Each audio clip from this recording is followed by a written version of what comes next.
Mastering the art of bringing companies back from the brink as a young man, Dr. Richie Nanda turned around one of his family's failing restaurants at just 16, performing the same miracle at 22 with a security business.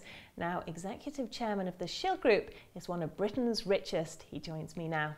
Well, Richie, you've been on the Sunday Times Rich List for 3 years now. You're currently ranked 490, but yours is really a rags to riches tale. You started out in India with your family's restaurant businesses on just £10 per month. So how on earth did you grow to be worth £195 million?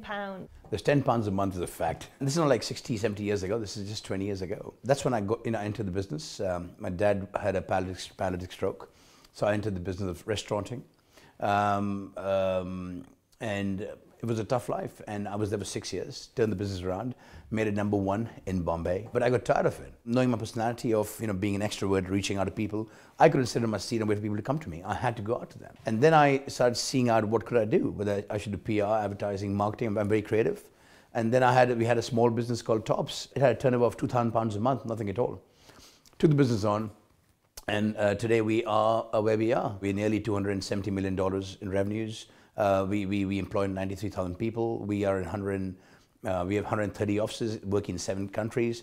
We got 8,000 customers. And yes, it's been a tough journey. Well, you really did have a baptism of fire. So what's your leadership style, would you say? I think I'm very hands-on. I'm very in your face. Either my employees and my team members love me or they hate me. They can't live with me. I'm very fast and very true as well, which is very important. Your personality's got to be true. Your customers, your employees, your partners, your shareholders need to believe in you. And I think they do. You started in the business world at age 16, so that must mean that maybe you didn't have any formal training. So where did you learn the art of business? Well, from the streets. In my restauranting business, I've cleaned dishes, I've picked up dirty plates. So when my father had a paralytic stroke, I didn't sit on the boss's chair and say, hey, I'm the boss. So I had to spend nearly a year working outside the boss's seat. Because I believe unless you don't work harder than the employees, you don't know more than the employees, and you're not more committed than the employees, you can't be the boss.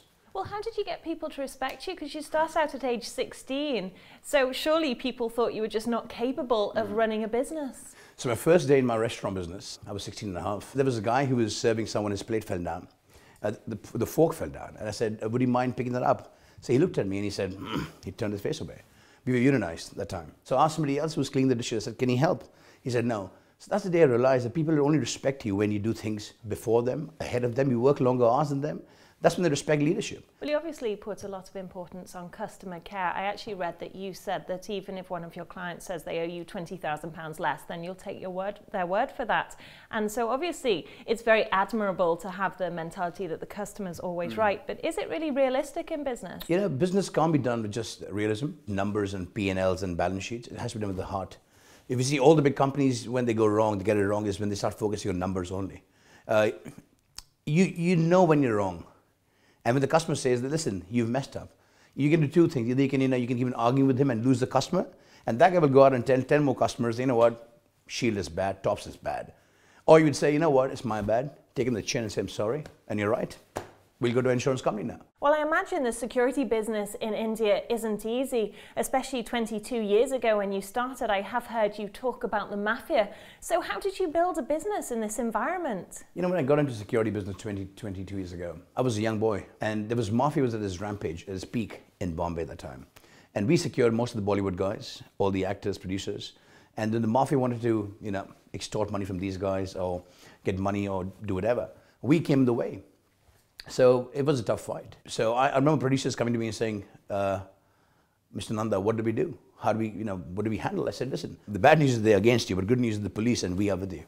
So if criminals think they're smart, we can be smarter. Did you have to deal with much corruption? And if so, how did you overcome that? When I was living in India earlier, I just thought corruption is the way the world moves there. It's only when you start working here or working in other parts of the world, you realize that there's nothing called corruption here. And it's so amazing. In India, when you're working, half your time is spent in handling other issues like corruption, union issues, and political issues, and bureaucracy. Here, it's just plain work. And it was difficult. But then I think a stage came when we said that we can't do it. So we've lost some businesses, we've lost some friends because we didn't allow corruption. And I think it's in a man's own strength if he can say, I don't want to be corrupt. And we took a tough stand to say, we won't do it. Well, obviously India is one of the BRIC countries, so how do you think, the business environment in India is changing? Narendra Modi is the new Prime Minister of India. It's a big thing for India. This is the first time ever in the history of India that non-Congress government has come in majority power. Things are looking great for India. Like my shareholder and my friend Rakesh Jhunjhunwala, who's India's Warren Buffett, he says, look at India, invest in India, be happy in India. India is the future now.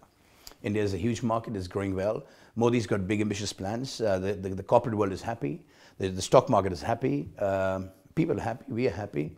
Why did you decide to buy the Shield Group and why target the UK for expansion? India is quite similar to the UK because when the Britishers ruled India many hundreds of years ago, we still follow the same processes, same laws in there. And we wanted to go to an English-speaking country. So China and France and Spain were ruled out. It had to be UK or America or Australia. America was too far for us and Australia was too far and the UK was bang right there. And besides that, I think Shield was a fantastic company. What transferable skills have enabled you to build your business then in the UK? The need for speed. One of the strong points of the Indian community is that they're very resilient, they're very aggressive in business. They do things faster. So if someone here would say, we'll do it day after, Richie, I'll say I want it today, and it happens today. We've also introduced some more verticals. Earlier, Shield was just into plain vanilla guarding, and now we are into systems, investigations, screening, technology, close protection, event security. So we just didn't provide a manpower security anymore. It's an end-to-end solution we provide. My final question to you is, of course, centered on inequality. It's a massive issue at the moment.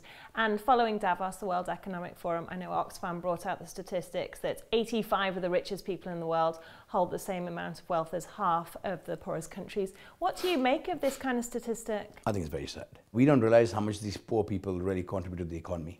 Torps and Shield, we do our fair bit as a company, as a group. When we employ 93,000 people in our company, and every person who works in a company has at least 4 members in his family, his wife, husband, 2 children. So in effect, we nearly support 400,000 people. So we do a small bit to, make them richer. So my usual joke to all our guys they say, what do you do? I said, I'm a security guy. They say, what does that mean? I said, I make the poor rich and I keep the rich rich. Well, obviously in the UK, rich people do seem to get quite a lot of bad press. I mean, do you think this is fair? Do you think they're demonized a little bit? You see me on the rich list now and you think, look at this guy. He comes in a Bentley, he's got style, he's got money. But you've not seen the 26 years of my hard work I've done behind that. You've not seen how I've slept at night without food. I didn't have money to have a cup of tea at times. My daughter's growing up and she, expects the same lifestyle for her. And I said, no, you got to work the hard way. You got to work in a Tesco, Sainsbury, you work down there. And she said, look at mom, she has everything. I said, she has things now. 24 years ago, she used to, maybe earn £100 a month. So we've seen bad days. So, and all the guys who are rich today, whether they're Hindujas or could be anybody, they've all really worked hard in their life. Richie, thank you. Thank you so much.